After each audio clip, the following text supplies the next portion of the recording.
When I moved into Maple Crest Drive, I thought I'd finally found peace. The street was lined with cherry blossom trees, the lawns were always perfectly manicured, and the neighbors waved at each other like it was straight out of a Hallmark movie. After years of apartment living and noisy neighbors, buying this house felt like the ultimate upgrade. I had space, privacy, and a front yard where I could build the kind of mailbox I always wanted. A handcrafted cedar post with engraved panels and a polished oak box I built myself in my workshop. But I hadn't yet met the Karen sisters. Their real names were Marlene and Danielle, sisters in their 40s, both blonde, always overdressed, and constantly in a rush. Marlene, the older one, lived on the corner lot and was the self-appointed queen of the neighborhood, serving as HOA president. She drove a silver Lexus SUV and acted like her name was on every deed in the block. Danielle, her younger sister, lived 2 doors down in a red BMW that looked fast and sounded louder. She was always on her phone, always speeding, and always looking down at her mirror as she drove. The first time my mailbox got hit, I figured it was just an accident. It happened 2 weeks after I moved in. I came outside to get the mail and found the post snapped clean in half, the box lying flat in the flower bed. One of my engraved panels splintered. Danielle happened to be outside, yoga pants, oversized sunglasses, sipping an iced coffee. And when I asked if she saw what happened, she just smiled and said, "Oh, that? Yeah, you really shouldn't put it so close to the curb, sweetie. The garbage truck probably got it." I didn't say anything. I just picked up the pieces and rebuilt it, this time with pressure-treated wood and deeper concrete footing. The second time it happened, I wasn't as calm. It was a Saturday morning. I had just poured a cup of coffee when I heard a loud thud outside. By the time I got to the porch, all I saw was the red blur of Danielle's BMW speeding off. My mailbox was in pieces again, lying halfway across my driveway like a dead animal.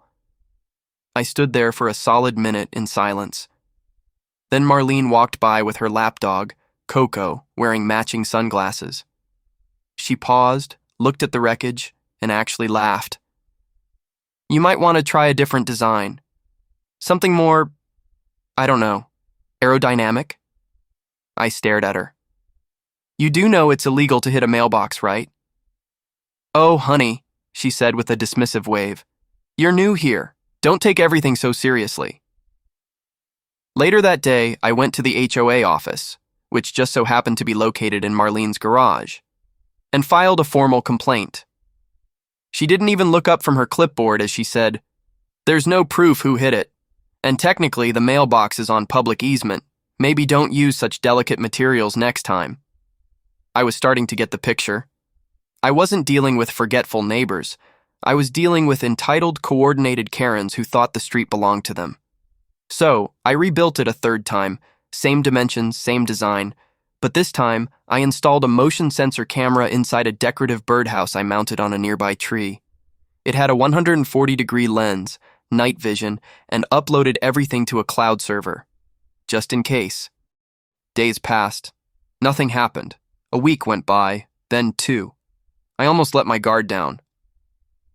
But then came the Thursday afternoon, 3:42 p.m. to be exact. I was reviewing footage while backing up my security drive, and there it was, Danielle's red BMW reversing too quickly, rear bumper smacking the post with a sharp crack.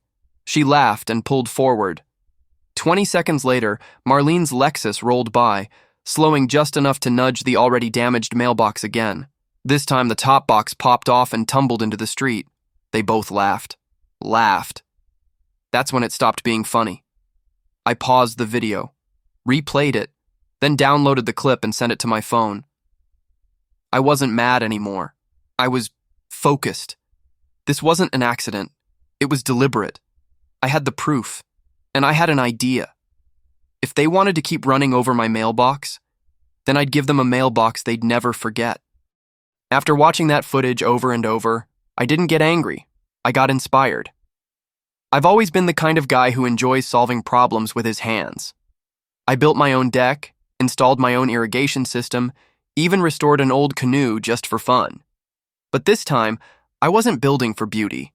I was building for battle. If the Karen sisters wanted to keep playing games, I was going to change the rules. That weekend, I called up my friend Tom. Tom's a former construction foreman, mid-40s, with a goatee and a sarcastic streak a mile wide. He's the kind of guy who enjoys demolition derby videos and starts every project with the phrase, "Let's overbuild it, just in case." I showed him the video.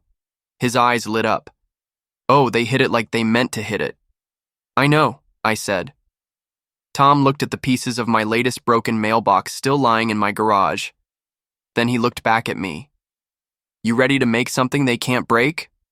"Let's do it." The plan. Build a mailbox. So tough it bites back. We spent the next 4 days working on it. Step 1, foundation. We dug a 3-foot hole and poured in a concrete base reinforced with rebar, the kind they use in highway medians, not just a little mix from the home improvement store either. We rented a small mixer and laid it thick, solid as a rock. Step 2, the core. Into the concrete, we inserted a 6-inch cast iron pipe, salvaged from a scrapyard, which Tom welded to an anchor plate. That thing weighed close to 90 pounds on its own. Step 3, the disguise. Over the iron core, we built a sleeve out of pressure-treated pine and stained it to match the original mailbox's wood look. Decorative brackets, a classic red flag, and even the engraved panels I had made earlier. It looked just like every other mailbox on the street, innocent, unassuming. But underneath, a steel and concrete fortress. Tom admired our work, hands on his hips. This thing could survive a tornado. I'm counting on it. Before we set it up, I double-checked all the USPS requirements. The height, the distance from the road, the box size. All of it was 100% compliant. Then I emailed the HOA with a short note. Replaced my damaged mailbox. Same size and dimensions as required. Please let me know if any concerns. I didn't expect a reply, and of course, I didn't get one. We installed the new mailbox Sunday afternoon. The concrete had cured by then. We bolted it into the anchor. It didn't wobble, didn't creak, didn't even flinch when Tom gave it a solid kick. It was a thing of beauty. And then, I waited. The first hit. It didn't take long. Thursday morning, 5 days after the install, I was sipping coffee on my front porch, laptop open, camera app loaded. I wasn't even trying to hide the fact that I was watching. I knew they'd bite. And sure enough, Danielle came flying out of her driveway in reverse, one hand on the wheel, the other holding her phone. She didn't even check behind her. Wham! Her BMW hit the mailbox full force. The rear bumper practically peeled off on impact. The right taillight shattered into red confetti. She slammed the brakes and jumped out, screeching. "Are you kidding me?" I casually walked over with my coffee. "Everything okay?" She stood there fuming, inspecting her car. "You put cement in this thing?" "Nope," I said. "Just rebuilt it. Same size, same shape, same place, just stronger this time." "You sabotaged it!" I reached into my pocket and pulled out a printed copy of the USPS mailbox standards. "This meets every federal regulation," I said. "Maybe you should watch where you're going." She stormed off back to her house, bumper dragging behind her like a leash. The second hit. I figured they might leave it alone after that. But no, the Karens couldn't let it go. Later that same day, around 5 p.m., I saw Marlene in her silver Lexus idling in front of my house. She was scowling, talking on her Bluetooth headset.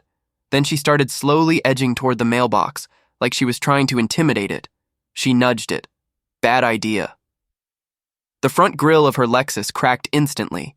Plastic bits scattered on the pavement like popcorn. She slammed the horn and jumped out, fuming. "You put a death trap on the sidewalk." "Sidewalk? That's not public property," I said, calmly walking out. "It's within my easement, and it's fully compliant." She called me a petty little man and warned me she was going to have the entire HOA come down on my head. I smiled. I already emailed them the specs. Didn't hear back. "You're going to pay for this." "Nope." "Pretty sure you already did," I said, pointing to her crushed bumper. The two of them spent the evening pacing back and forth on their driveways, fuming and whispering like cartoon villains. I didn't care. The Karen sisters had declared war, and now they were the only ones taking casualties. I thought the damage to their cars would finally shut them up. I was wrong. The very next morning, I heard a knock on my door, loud, obnoxious, and repetitive, like someone was trying to break in with their knuckles. When I opened it, there they were. The Karen sisters, arms crossed, sunglasses on, and fuming like overboiled tea kettles. Marlene went first. "You're going to jail," Danielle chimed in. "We already called the police. You built a weapon disguised as a mailbox." I stared at them in disbelief. "You're joking, right?" "Do we look like we're joking?" Marlene snapped, pointing to her busted Lexus out front. The grill was still dangling like a loose tooth. I just shrugged. "Then it's a good thing I recorded everything, including both of you running over my last 3 mailboxes. Want to see the footage again?" That shut them up for a beat, but only for a beat. They huffed and stormed off without another word. About 30 minutes later, a black and white patrol car rolled down the street and parked in front of my driveway. Enter Officer Ramirez. Mid-40s, sharp-eyed, calm demeanor.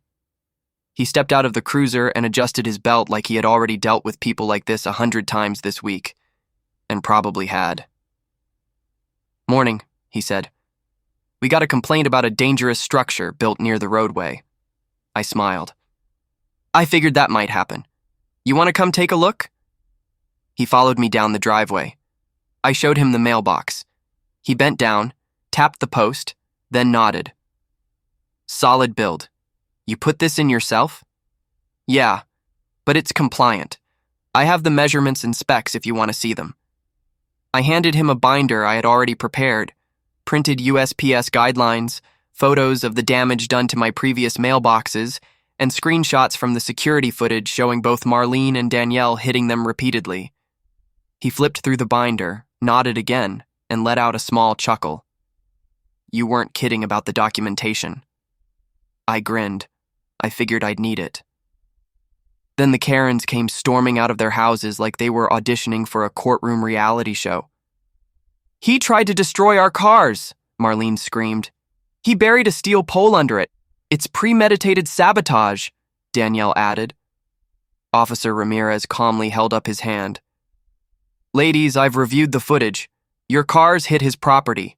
The mailbox is fully legal and located within the homeowner's easement." "But he made it dangerous," Marlene protested. "Not dangerous if you don't hit it," Ramirez said, closing the binder.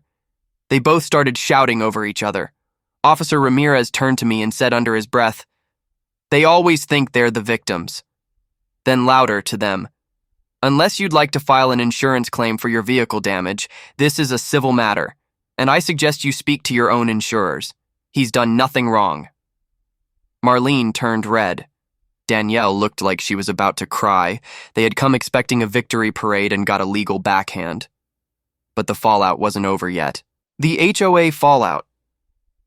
That evening, I attended the monthly HOA meeting. I wasn't a regular, but this time I had a reason. Word had already spread around the neighborhood about the mailbox saga. Neighbors were whispering. Some smirked when I walked in.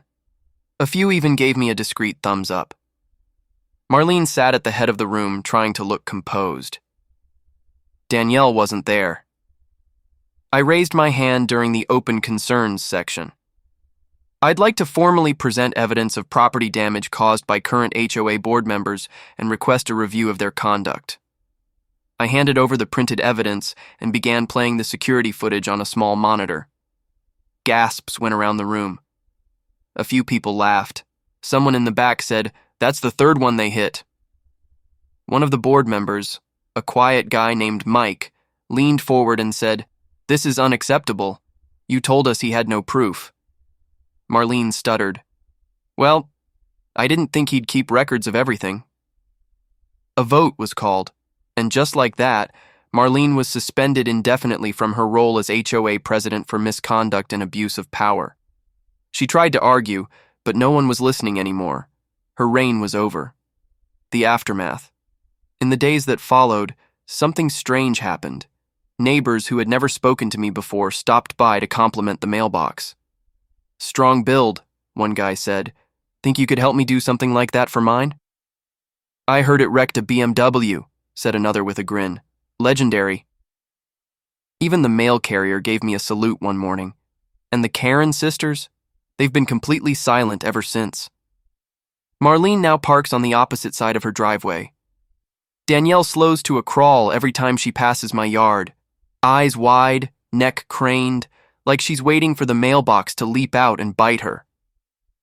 Sometimes I stand on the porch with my coffee and wave. They never wave back. If someone keeps crossing your line, don't just defend it, reinforce it. I didn't just rebuild my mailbox. I made it bulletproof, camera ready, and HOA approved. And the Karen sisters? They'll never forget it.